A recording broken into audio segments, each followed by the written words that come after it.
Before you can create a healthy relationship with others, you first have to create a healthy relationship with yourself. Welcome to Let's Talk About It with your host, Dr. Janie Lacey. Janie is a nationally respected psychotherapist, and on this show, she and her featured guests will help you discover and break patterns in your life that can contribute to self-sabotage and unhealthy relationships. Now, here is Dr. Janie Lacey. To another episode of Let's Talk About It with Janie Lacey.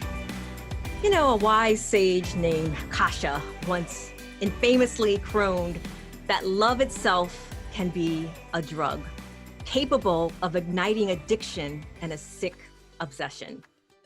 Scientists believe the same. In a recent review of studies of the neurochemical elements of love and addiction, University of Oxford researchers concluded that love can be diagnosed as an actual addiction. And one day, they wrote, it will be treated like science, just like every other substance humans crave when they get addicted, like cocaine or powerful pain relievers. Like the lyrics from one of Rihanna's popular songs, and I run for the miles just to get a taste, must be love on the brain. So sit back, relax, and open up your heart, soul, and brain, as my guest today will help you unpack what exactly is the true essence of the meaning of love. Whew. Well, let's calm down and gather so I can properly introduce Dr. Rael Sims. He's better known as a relationship scientist who is a cognitive neuropsychologist, behavioralist, motivational speaker, and the leading authority on the neuroscience of relationships worldwide. A licensed and certified counselor, relationship coach, marriage facilitator, body language expert, and sex expert. Rael's passion is analyzing the neuroscience of love by dissecting why we do what we do from an eco-bio-psychosocial spiritual point of view. Welcome to the show, Dr. Rael Sims. Hey, thank you. Thank you so much. That was great. Well, you know, Dr. Rael, whether it is in movies, music, or personal stories close to many of our listeners and viewers, falling in love can be intoxicating, while on the other hand, having your heart broken can be traumatizing for with difficulty concentrating, focusing, sleeping, eating, among many of the effects. So, Dr. Rael, can you help us first understand what is happening in a person's brain as a result of a relationship breakup? Well, actually, pain first is really happening, and withdrawal is also going on in our brain. There's a certain area, the anterior cingulate cortex, the ACC in our brain, that area is responsible for pain, right? And it's responsible for physical pain, but it's also responsible for emotional pain too as well. So when we're yearning for and experiencing grief from losing someone, that same brain region is also activated. So we're feeling pain, you know. So there was an argument about whether it's just the brain that's broke or is it the heart, but it's actually both. You know, we're going through this. It's no different than losing someone, right? The body is going to respond the exact same way because you have to think about that person is actually part of our neurons in our brain. And when that person is gone or that person is no longer activating the brain, our body goes through a panic because we're like, hey, wait a minute. Where's the other part of me, right? Because the other part of me triggers certain drugs that's in our body that causes us to become addicted to the person. So when those certain drugs aren't activated, the body starts to yearn for it. And the body also starts to panic because it's wondering, where is that person that activates certain drugs in me? That's why when you hear people say we become one, right? Because we do. I mean, part of you become part of my neurons in my brain, right? I become addicted to you because you bring out those certain happy things in me, those certain mesolimbic dopaminergic pleasure centers, the VTA, the ventral tegmental area, the caudate nucleus, the nucleus accumbens area. That's our pleasure center. So when that person that's in our life activates that, and then it's no longer being activated, the body starts to go into a panic, like, wow, what's going on? So you said it earlier, you lose sleep, you're not concentrating, right? Our hippocampus shuts down where we store memory, right? But it only thinks about that person, but it doesn't allow us to restore information like when we're trying to do work, right? Because it shuts that down too. Like you said, sleep, you can't sleep because you're constantly thinking about where is the person? I want that person, I need that person, you know? So it's no different than actually losing someone too as well. And our heart, there's something, let me see, I'm always, I hope I can say this right. Takotsubo cardiomyopathy. And that is, have you noticed, you remember when a loved one dies, 2 weeks later or a month later, the other person died, right? Mm-hmm. That's what that is. And it could get just that serious in our biology and in our brain, to the fact where we can actually die for grieving for that person and that loss in a relationship. I hope I answered your question. Absolutely. You know, so other things I'm hearing is attachment, it's connection, you know, there's familiarity, it's losing and shattering of dreams, of the vision of the future. So many things go into that breakup.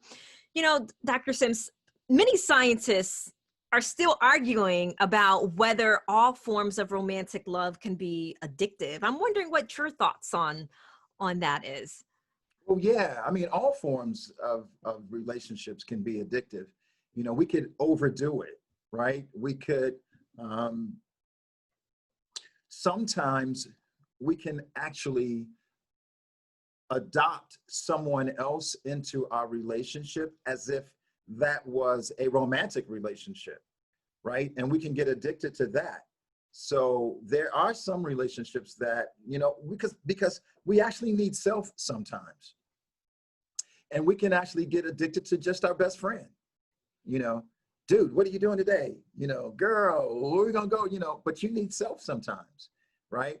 So sometimes you can also get addicted. So yeah, absolutely. And I know that argument, but yeah, I think, you know, you can definitely, it's in all types of relationships, you can become addicted in.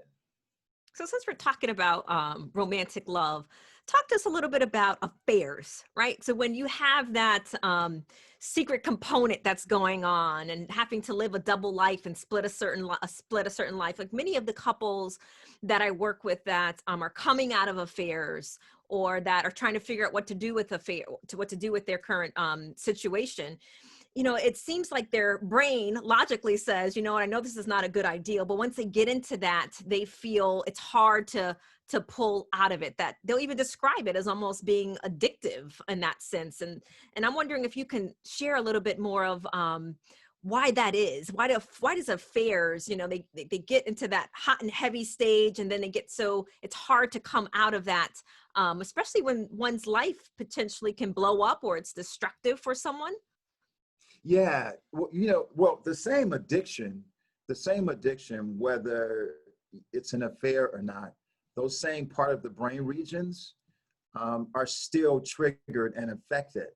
And one of the reasons why sometimes it's kind of difficult to come out is because that person is actually fulfilling the needs that the person isn't getting at home.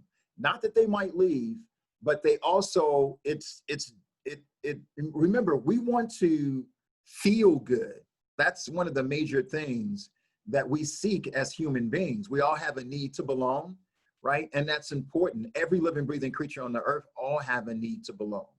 And we have a need to be loved And when we're being loved here and not loved here, right, then we associate not wanting to leave this love. Why? Because we fear coming back here is where we're not going to be happy. It's not going to be happiness. Today, the statistics are showing, because of the epidemic, more people are getting divorced now. And so what is one of the reasons? One of the reasons is that people are realizing that life is short and they don't want to live unhappy. So they're like, look, I'm just finding reality now that we are here often.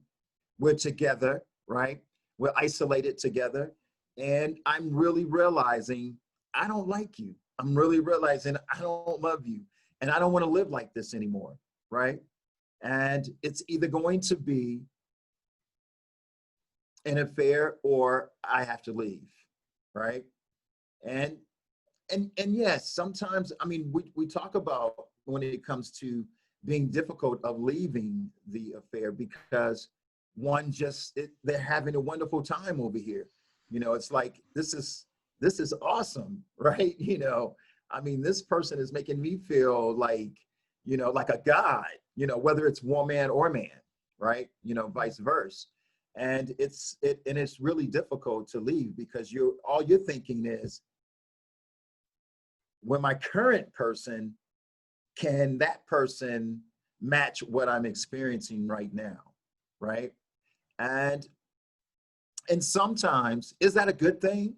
Sometimes not, because you're over here coping. You're using this person as a coping mechanism as to what you should really do as far as getting therapy or making a decision whether you should leave or not.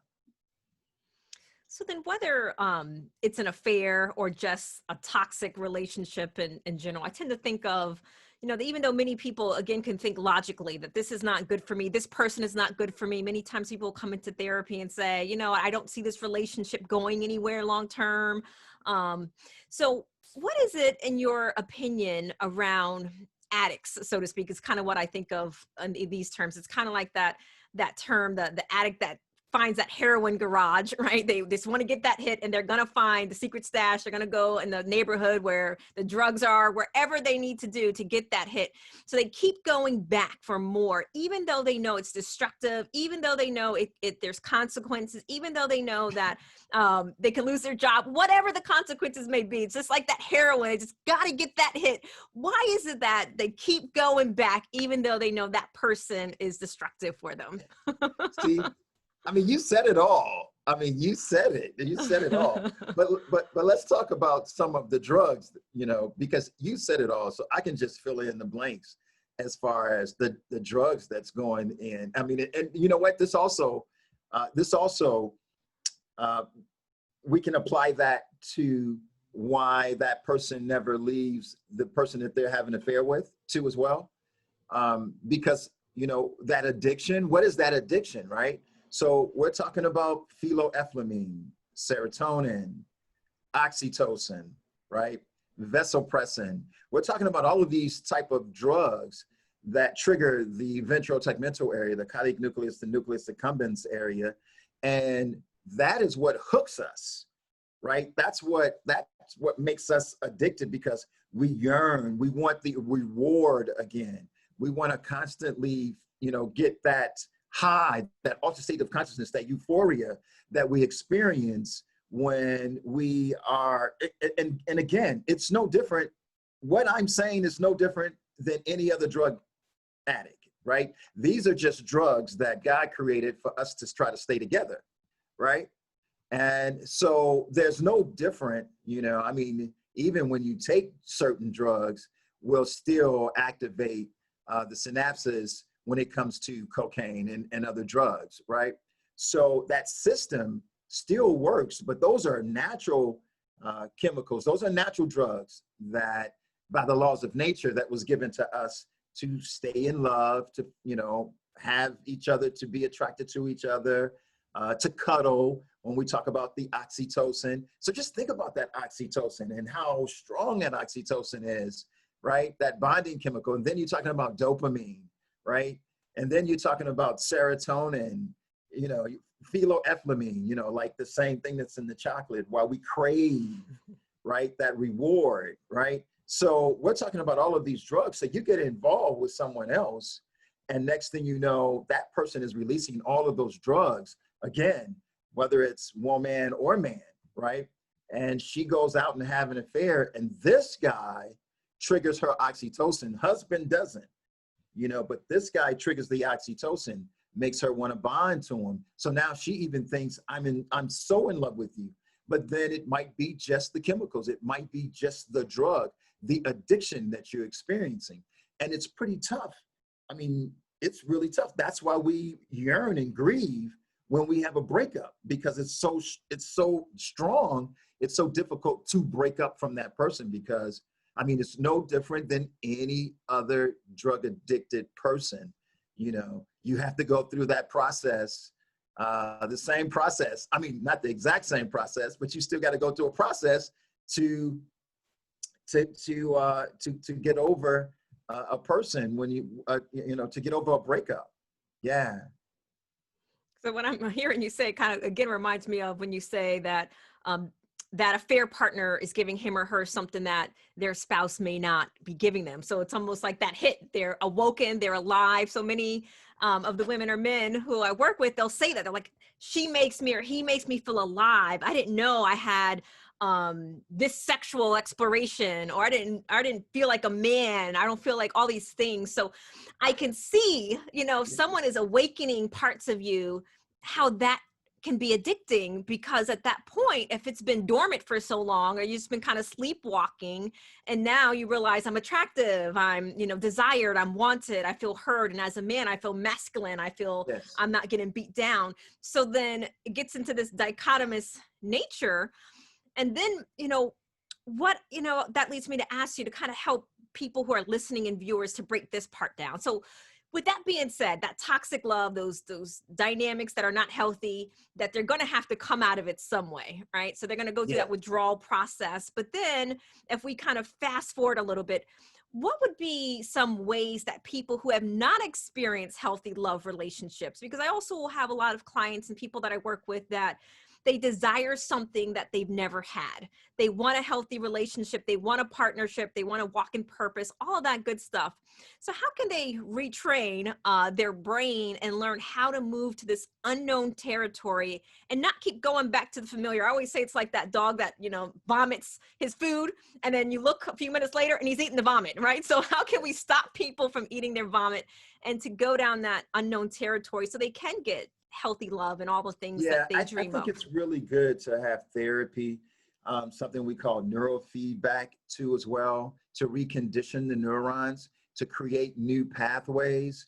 Other treatments too, I think it's a really good thing, depending on the therapist, what treatment they use, right? To recondition the brain, recondition the memory, give them some new thoughts, right? Because like you said, some of them have never experienced this, so they don't know what it's like. They have no idea, right? So I think it's really good to be a therapist as well as to guide the person in a way to find a mentor if you're not the mentor, right? Along with the treatment, right? So reconditioning the brain, creating new neural pathways, right? To show them what is a relationship, what is love, what is good, what is bad. This is what you're doing, right? This is what you're doing. I know you've never experienced this, but this is what you're doing. But if you experience this, let me tell you about this. Let me tell you about door number 2, right? And explaining door number 2. Now, it's not an easy process. It is a process that you can get this person to go through and to be mindful. That's one of the treatments. The best treatment ever is to get them to be mindful of what they're doing. That's a part of neural feedback, right? Making sure that you understand what pathway you're going down and what pathway you could be going, right? And so I think it's really good. And encourage the woman to or guy to read certain books, go to certain, seminars, check out some videos, because they don't know, right? Some people aren't raised with a father or a mother that can actually give them conversation, right? That can actually teach them. So they're just going out blind saying, oh, I'm just going to get into a relationship, but you don't know anything about relationship. You don't know anything about personality traits, right? So I think therapy is, and I think if you recognize it in your friend, in your cousin, to give them advice to get therapy, because you notice that they're picking the wrong person all the time, that they're picking people that's taking advantage of them, right? And I think it's important for us, it's our job to give that advice to our friends, cousins, our best friends, yeah. So being able to consume new information, so they're downloading the new information in their brain and their mind and their logic, so they get a picture of what that looks like. But then also you mentioned twice about neural feedback. So in layman's terms, for those that are listening or watching, what is neural feedback and what can they expect? Are they hooked up to a machine, for example? Like, what does that mean, neural feedback? Yeah. Well, actually, I'm so glad you said that. Yeah. We actually put a probe, a couple of probes on, or you've probably seen the little cap that people put on and have something probe. And that's to detect the brain waves, right?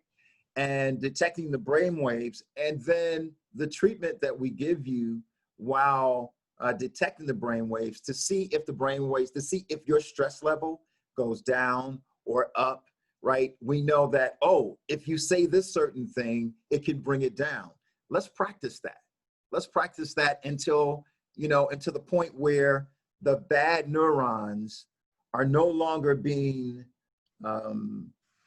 paid attention to, right? Because those bad neurons are like, hey, I'm over here, but you're creating new ones now, right? You're practicing different new habits, better habits, right? And because most of us think, we have to concentrate on the bad. If you ignore the bad neurons, they're just gonna die. They eventually will die, because when we don't ignore it, we're doing what? We're nurturing those neurons. We're feeding the neurons, right? And that's part of it. I mean, I can go for a long time for it, but that's part of it. But there's other treatment. There's meditation. There's creative visualization, right? Having the patient to visualize, what a good relationship is, but you have to feed that to them, right? You have to give them that information as to what you should be looking for, or at least what, I don't want to say, your actual relationship goals, but just a common relationship goal, right? Most women would like a guy that does this, and then let that person create their own, right? So, and that's just simply asking too, how would you like to be treated? If you really ask that person, how would you like to be treated? And allow them to express how they really would like to be treated, because they really didn't realize that until you give them that opportunity to express it, right?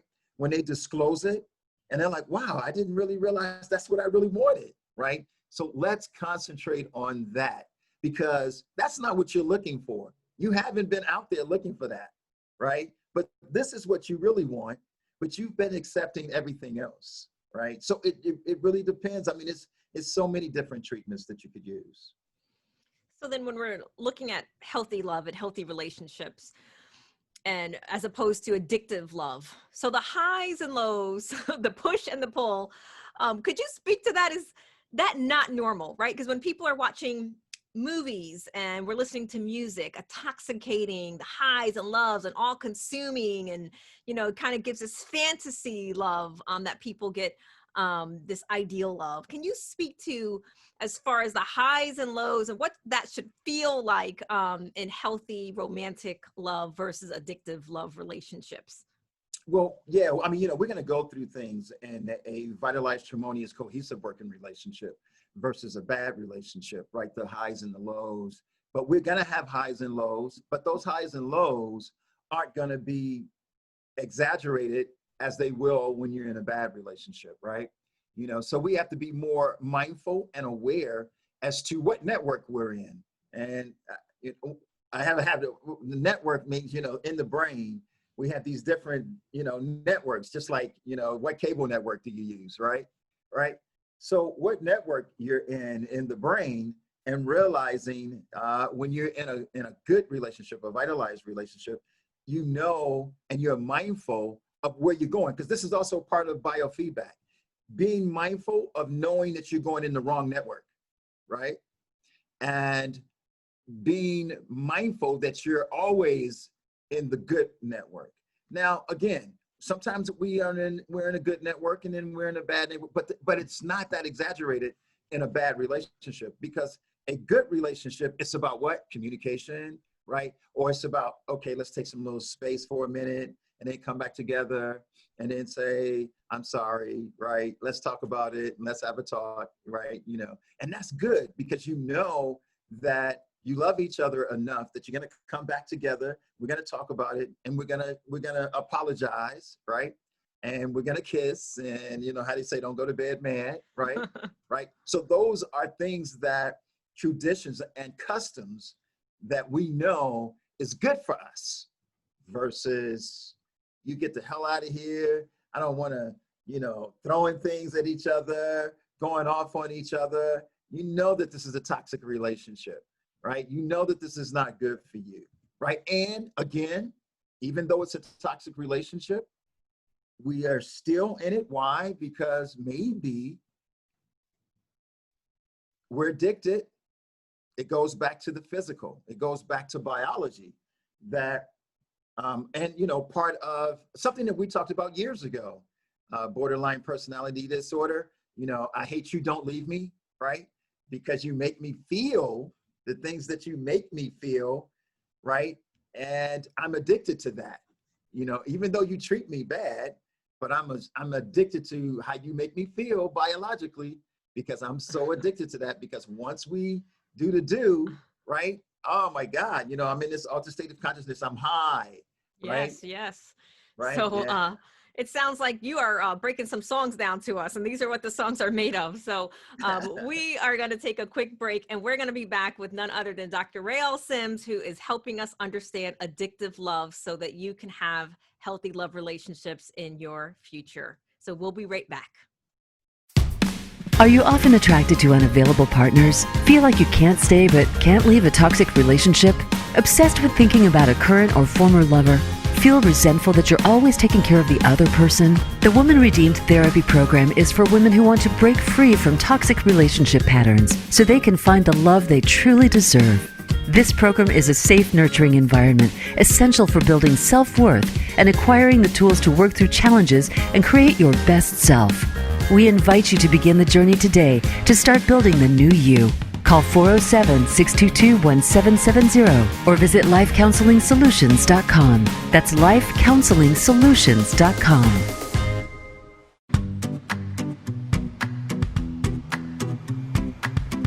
You are listening to Let's Talk About It with Dr. Janie Lacey. To reach the show today, please call into 1-888-346-9141.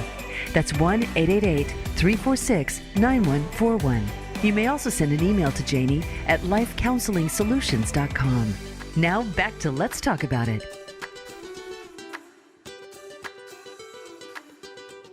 Healthy love from addictive love. Dr. Sims, in the brain of, this is always a hot topic. It's always a hot topic in my practice, but in the brain of a narcissist, well, male or female, let's go that route. Why is it when you reject them after they repetitively were part of narcissistic abuse in the relationship? So let's say the female or the male, whoever we would classify as the codependent or the victim in this situation, that they repetitively have experienced narcissistic abuse. And then they finally decided, you know what, I've had enough. And then their cutoff game was strong, so to speak. Why is it Yeah. that the narcissistic person becomes obsessive or even stalkerish and but acting innocent and entitled, wanting that person back? And will in even some cases that I'll see in therapies, they'll use the love bombing techniques to try to get them back and make all the promises of change. What are some of your thoughts around that for those that are listening that can relate to that type of dynamic? How dare you leave me, me, the things who I am, the person I am, the things I do for you. And um, it's this devastating feeling that I am the king. I am the king. How could you leave the king? So that part of breaking up the tribe, so to speak, and leaving the tribe, this narcissistic person is so arrogant right now to the point where they're thinking about, it's all about me. And how can you, what did you even get the power to even think about leaving the king, the power person? So now what happens is they go into, the fight or flight, right? They freak out because us, I was gonna say us, not a narcissist, but us scientists have noticed that the narcissists depend on certain things from that person. And when that person is leaving, you no longer will have it. They depend on, sometimes, the narcissist may not even have a job, right? And so if she says, I'm out of here, I'm leaving, now he's stressing. This is when the anxiety kicks in, right? Because not only are you going to leave me, and then they give you this. How could you leave me knowing I don't have a place to go? Knowing my situation, right? So this is so you could sympathize for the narcissist. Because this is another trick that the narcissists pull you in, right? It's like, I don't have a job, I don't have a place to go. So if you put me out, what am I going to do? But in his mind is saying, how dare you get to the point where you really care about yourself? Because it's about caring about me, not about you. That's just one reason why. Well, the feedback is coming in and they want to hear more from you about that. And part of, I think what happens in those situations is what you're saying. So the narcissist actually becomes the victim. Yes, absolutely. Absolutely. And want you to feel sorry for them. Right. And it happens. It's the biggest trick. Narcissists have that. They have it perfected. That's something that they're carrying with them, like a trick in the bag. And it's like, okay, now I can pull it out. Right. And, sometimes you notice that the narcissist is only here for therapy because he needs more time. He needs more time to find somebody else to manipulate or to be able to move into their place, into their spot, right? So I'll go to therapy, but you could tell that this person isn't really into it. You could tell that this person is a narcissist. You could tell that the person is just killing time. So they're using us. They're using us to manipulate her into thinking, or him into thinking that they care, right? By coming to therapy, see, I care. I'm gonna go to therapy with you. Yeah, that's because that person has reached the point where they was like, this is it. I can't take it anymore. This is it. And what sometimes our narcissists will actually be the person who recommends that we go to therapy. It's the narcissist who's doing it. Look, I understand. I think we should go to therapy. So basically, you're saying that the narcissist becomes a magician, starts playing the Absolutely. tricks. Absolutely. Pulling out tricks. Yes. So what you're also saying is that when she or he, the one who's in the relationship with the narcissist, when they start caring for themselves and realize that it has been tricks and it is the love bombing, it's creating the fantasy, it's probably giving you a couple of crumbs to keep you around. And when you fully waken up, then when you are start, I like in Pia Melanie's books about love addiction, it's the back walking away. When you start walking away, then that's when it incites that victim mentality, that abandonment, and you're kind of their supply. So they need to get you back in position, to like get their supply. Yes. Even Yes. though with narcissistic abuse relationships, it's really not about you. It's really about them. Is that correct? That's right. Absolutely. It's 100. It's all about them. That's why they want you back. It's not about I love you. It's not about I care about you. It's not about I'm going to be different, but these are the things that I know that I need to tell you in order to get you back. Right. But I'm not being truthful about it. Right. So when you come back, I'm going to go back to who I am. And I'm going to be that narcissist who you met. And because I'm never going to admit that I'm a narcissist, right? Because they don't admit it. They don't, no matter even if you tell them. And matter of fact, don't tell them because you find yourself in a big argument then. I'm there for you to call me a narcissist, right? Right, exactly. I always tell people never argue with the narcissist because you're not going to win. You're Part not of gonna it win. is because it's in all fairness, it's a part of their blind spot. They believe That's what right. they believe and they can't see it because that's part of, how they move in life, right? So they try to get us to believe or, get people to believe the lies and the fairy tales. And then Yeah. they get you hooked, especially if you've been neglected, which is why some people can get into these addictive relationships. If you come from an emotional neglectful relationship, or many times when couples get together very young and then one person outgrows the relationship because they realize that they want more. And that's when they realize that they were married to their wife or their husband was narcissistic. And then they're trying to leave those relationships. Yeah. But then I'll Absolutely. also see, and it would be really helpful for you to share with us, like 3 key ingredients and break down in layman's terms.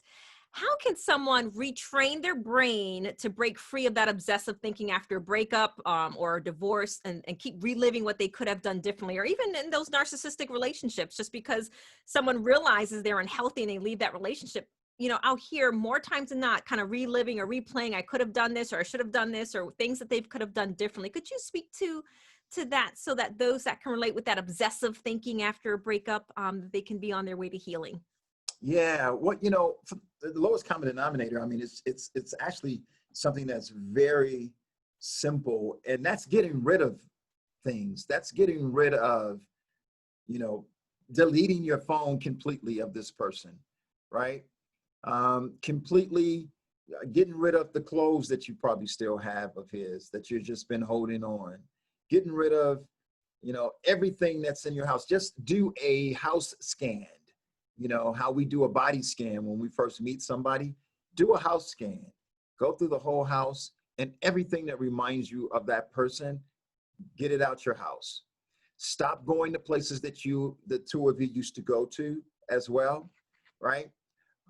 Connect yourself with really good friends. Find yourself doing things, right? Don't isolate yourself. Don't social isolate yourself, especially even more now because we're already doing that. So don't do double of it, right? You got to get out. You got to do things. You have to be active, right? Being around good friends and doing things with other friends as well. And trying your best.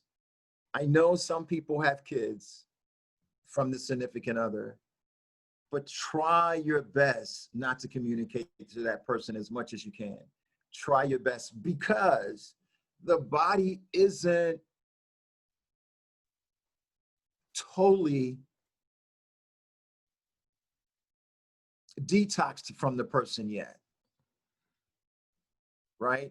So it's so important to try to limit as much as possible of being around the person or even talking to the person. And especially if you need to talk to the person over the phone and they need to come pick up your little son or the little daughter, then, say, okay, well, blow your horn, just blow your horn, and I'll send them out, right?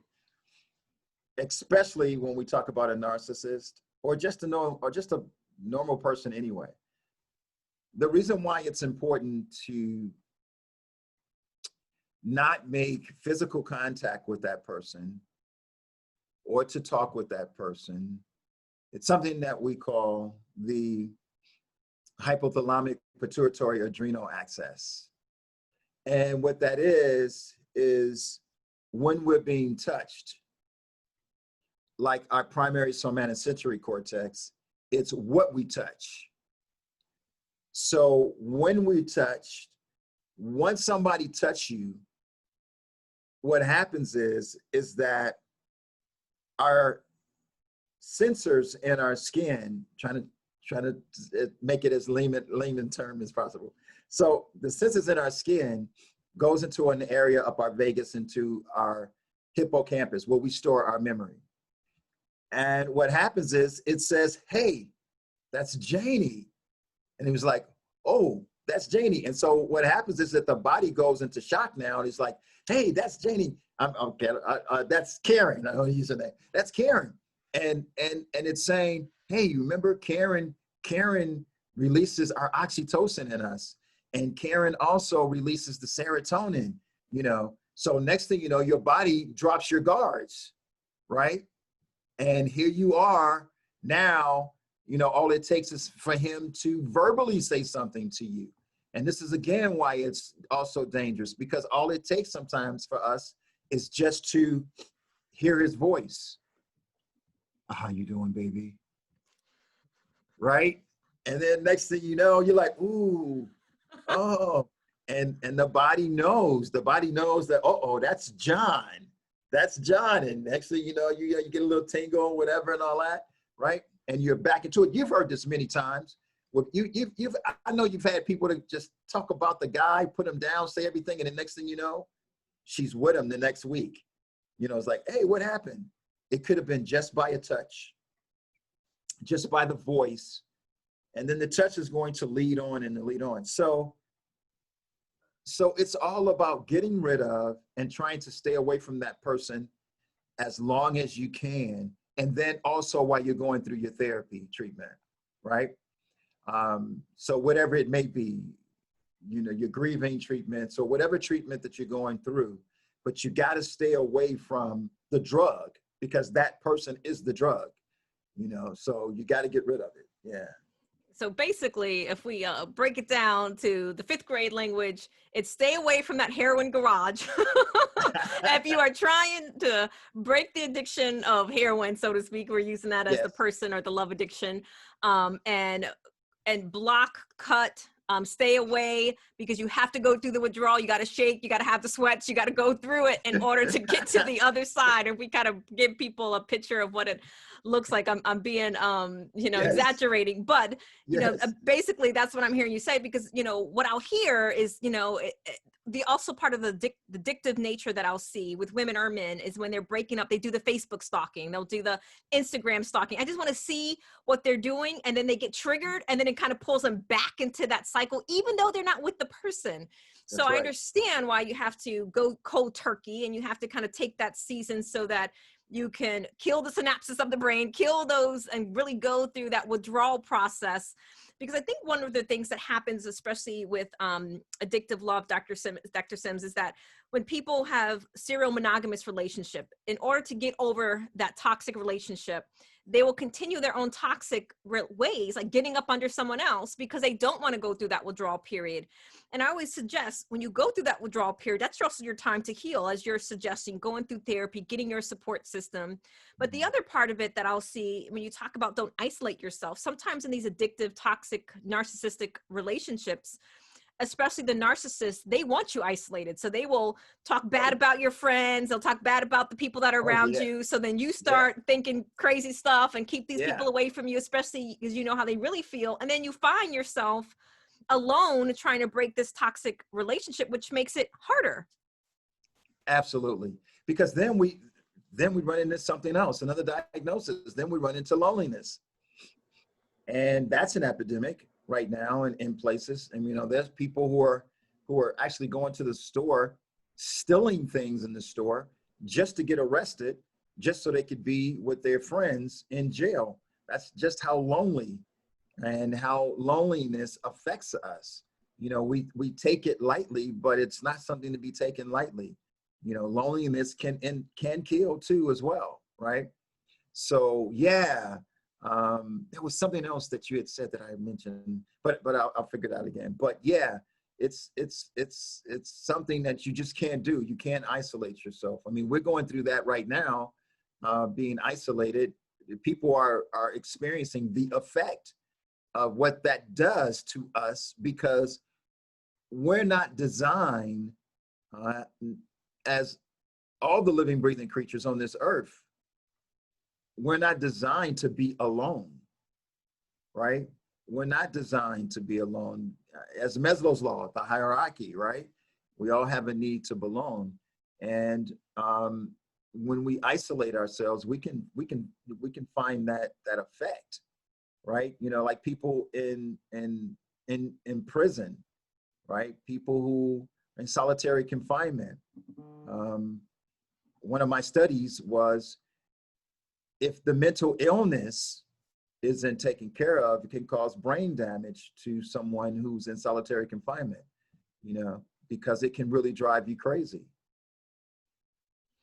So with that being said, like, what happens, as I'll often see this, when someone focuses and they stay attached to an unhealthy partner because they focus on that potential of the change. They focus on that potential of who they could be versus who they currently are in the relationship, right? We train puppies, not people. So Yeah. what do you see as far as what happens when they stay attached and stay attached to the fantasy, what I'll call it, of the person versus the reality? How can people Yeah. break free from that?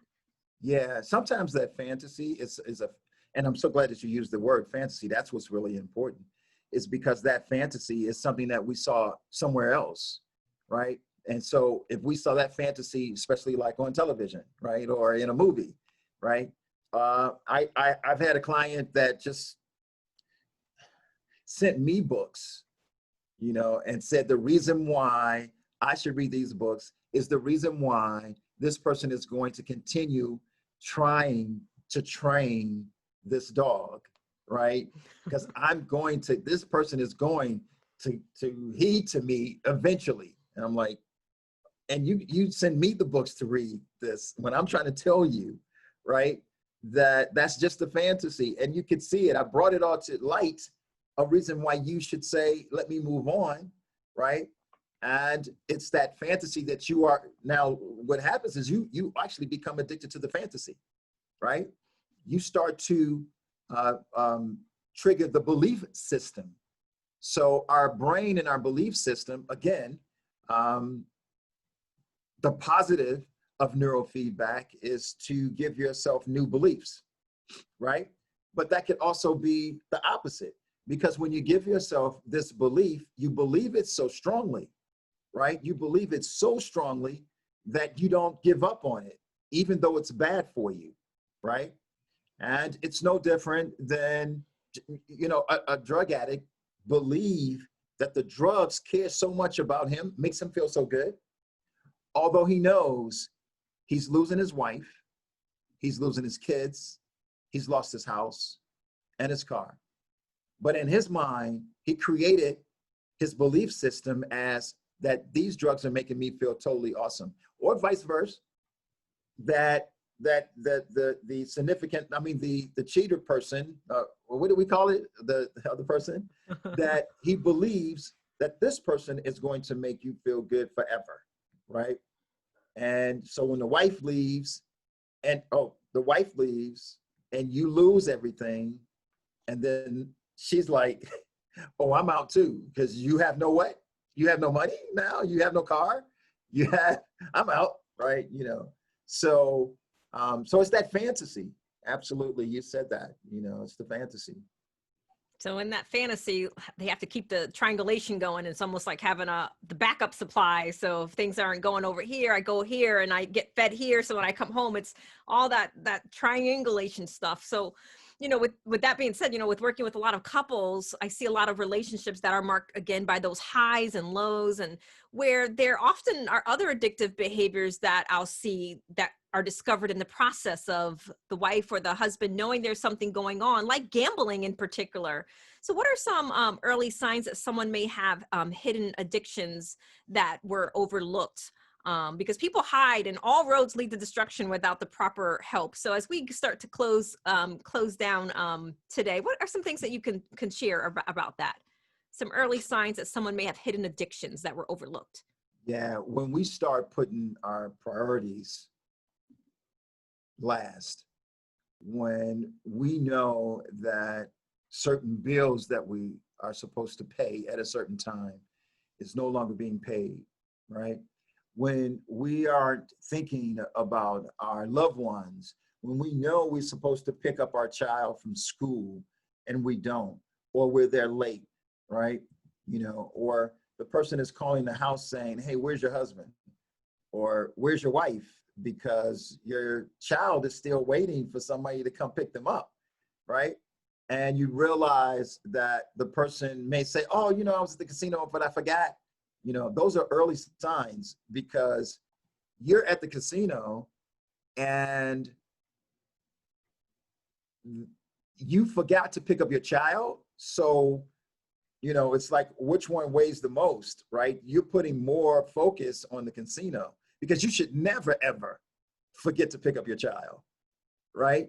So that's definitely a sign that you're starting to be, addicted. Now, in relationships, right? When the person has started treating you different, you notice that the person is treating you, disrespecting you, right? Maybe going off on you more often, cursing you out, because you're wondering, where's this coming from, right? Because now the person, I'm doing great over here, right? With the mistress, I'm doing great over here with the mistress. I don't really like you anymore. So now I'm going to disrespect you, right? So those are signs when you notice, something is different. You notice, how late the person is coming in. You notice that the person isn't with you, isn't as affectionate with you as much, right? You notice maybe your sexual encounters are quick. They used to be long. It used to be lovemaking versus pounding and it's over, right? Like treated you like a piece of meat, right? And you have to think about it. It's like, wow, that wasn't good. That was just like, you just slammed me and said, and then went to sleep, right? Yeah. Absolutely. So they can disrespect you and curse you out. But right. we truly want to thank you for spending this time on Let's Talk About It with Janie Lacey and your expertise. Because breaking any love hunger cycle that becomes all consuming is all about shifting one's personal definition of reward. If a lasting relationship with another human being is the goal, chances for success improve if the connection feels calm and present, not frantic, abusive, and uncertain, as Dr. Sims just shared with us. So describing the high and the low versus the landed sense of belonging and love is a difference between the contracted quality of excitement versus the expanded quality of connection.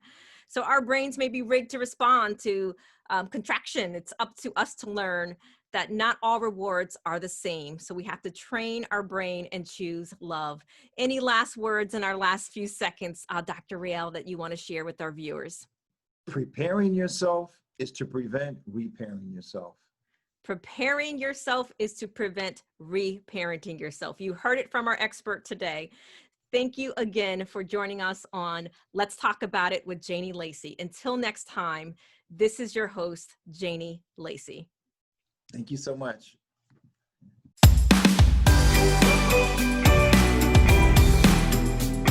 Thank you for tuning in. Let's Talk About It can be heard live every Wednesday at 5 p.m. Pacific Time and 8 p.m. Eastern Time on the Voice America Empowerment Channel. Please join your host, Dr. Janie Lacey, for another edition of the show next week.